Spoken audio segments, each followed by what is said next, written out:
করছিলাম।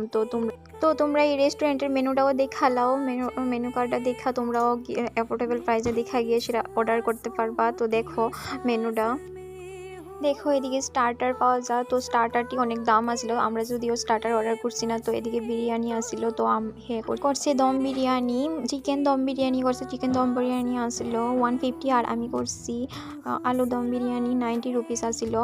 আর কলকাতা বিরিয়ানি নাম ঠিকই, কিন্তু কলকাতা বিরিয়ানির থেকে একটু লো আসছে, মানে খাইতে কলকাতা বিরিয়ানিটা অনেক বেশি স্বাদ হয়, আর এই বিরিয়ানিটা স্বাদ আসছিল বাট মোটামুটি আর কি।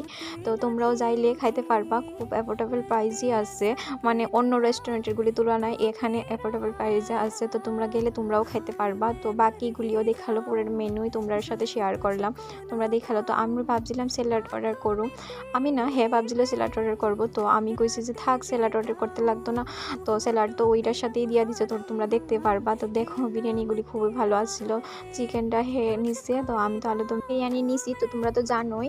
তো আলুটিও খুব ভালো আসলো, আলুটি খুব সফট আসছিল, একদম ধরলি ভাঙে জায়গা এরকম। তো দেখলি বুঝতে পারবো, আলুটি ধরলি ভাঙে যায়, একদম মেল্ট হয়ে জায়গা, খুবই ভালো লাগছিল। আর বিরিয়ানিটি আছে না ভালো আসছিল, জুসি জুসি আসছিল, খাইতে খুব ভালো লাগছিল। আর হেরও বলে চিকেনটা ভালোই লাগছিল, তো আমার দেখাইতেছিল চিকেনটাও খুব ভালো। তো তোমরাও দেখালো, আমি তো তোমরা সাথেও শেয়ার করি, তোমরাও আইতে পারবা এখানে। তো তারপরে আমরা গেছি একটু রাজবাড়িতে, দেখো এখানে আই লাভ আগরতলা লেখা, তোমরা তো যারা আয়ো তোমরা তো চিনোই জানোই। তো দেখো আমরা একটু টাইম স্পেন্ড করতেছিলাম, আমাকে একটু ঘোরাঘুরি করে যায়, যেহেতু আইসি অনেক দিন।